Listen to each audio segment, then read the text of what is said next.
Senior Master Sergeant Oliver Engallado, Philippine Air Force. I am the current Sergeant Major of the 250th Presidential Airlift Wing. Being a Sergeant Major, we are the personal staff of the commander. Generally, we implement the trust and direction of the commander as pertains to the discipline, moral and welfare, well-being of personnel. In my role, I also give advisement to our leadership on how things will be implemented. This may not necessarily be within my general functions, but this may include yung mga schooling ng mga tao. Siyempre sa enlisted personnel level lang naman ako. Notwithstanding kasi, I'm also a lawyer for all intents and purposes. That's the beauty of my position because I can give also certain legal advice to my wing commander and other leaders of this wing.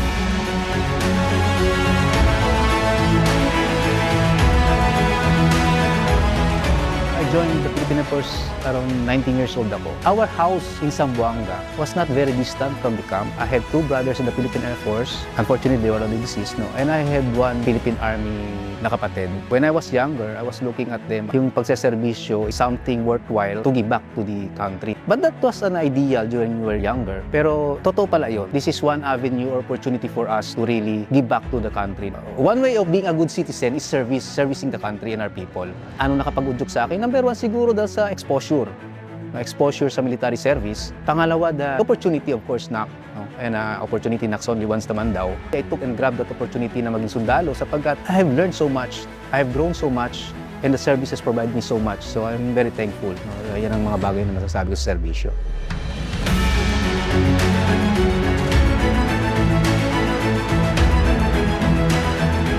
As a Sergeant Major, syempre we delve on that idea that we are responsible sa aming subordinates. It is incumbent on us, it is burden on us to ensure that yung subordinates namin are well-disciplined, aware of the different policies, knowledgeable in their respective duties and works. Aside from that, yung well-being nila, tinitingnan din naman namin yung welfare. The moment na maayos ang mga tao mo, ang mga enlisted personnel mo, they are coping with the standards as dictated by the headquarters, you are assured, whatever mission it is, just like in 250, the primary mission namin is to look into the continuity of executive function of President to provide security to the President. There's no room for error. We ensure na ang enlisted personnel natin know their role. They're excellent in their roles because there's no compromises when it comes to the President's security, President and his family security.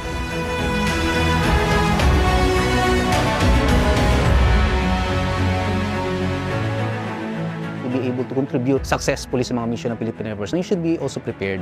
Number one, siguro, you know the mission. Secondly, to be able to know the mission, you should prepare yourself also. Thirdly, of course, ang preparation ba, what does it take to be prepared? Number one, nag-aaral ka. Secondly, you do good in your respective duties. You do your job perfectly, excellently, professionally. Whatever work it is given to me, I do it professionally and excellently. I feel doing those little things on my end as a Sergeant Major, I can confidently say na nakakapag-contribute ako sa mission natin. Now, when it comes to our people, again, to my subordinates, it is the same context that I'm looking forward na may push sa kanila. To be able to do your work and mission to be completed, dapat maayos yung mga kasamahan natin, mga tao natin. So now, is it contributed to the totality of the mission? Yes, of course. Kapag maayos ang kasundaluhan natin, whatever mission is given, I am very confident na magagampanan yun.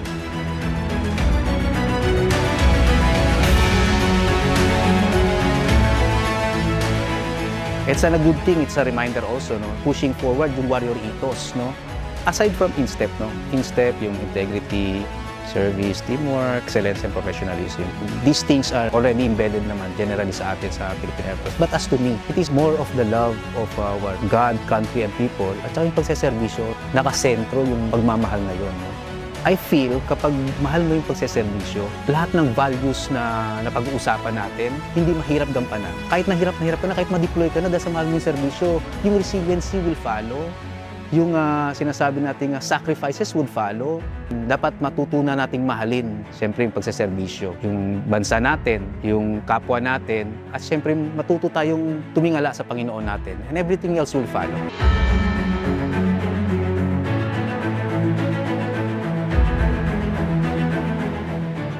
Well, number one nga, mahal kong serbisyo. Mahalaga sa akin ang pagseserbisyo. Ang pagseserbisyo is something that provides me the sense of being a good citizen. Kaya minamahal ko yung pagseserbisyo kasi ito yung nagbibigay sa akin ng significance, na isa sa mga Pilipino na may pagmamahal sa bayan, may pagmamahal sa kapwa.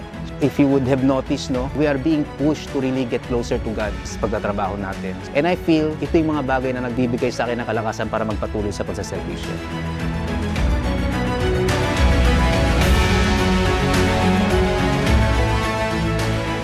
The Philippine Air Force ay isang instrumento ng ating gobyerno na nandyan para maglingkod sa inyo. Sa TV, sa radyo, maririnig ng Philippine Air Force. Why? Because we are in the forefront of providing service. No? It's an agency that is intended to provide service to the Filipino people. Kung anong nararamdaman nyo sa mga pagkakataon, whether it's during sakuna, nandiyan ang Philippine Air Force. Our acts would dictate how would you define us. To the men and women of the Philippine Air Force, happy 79th founding anniversary.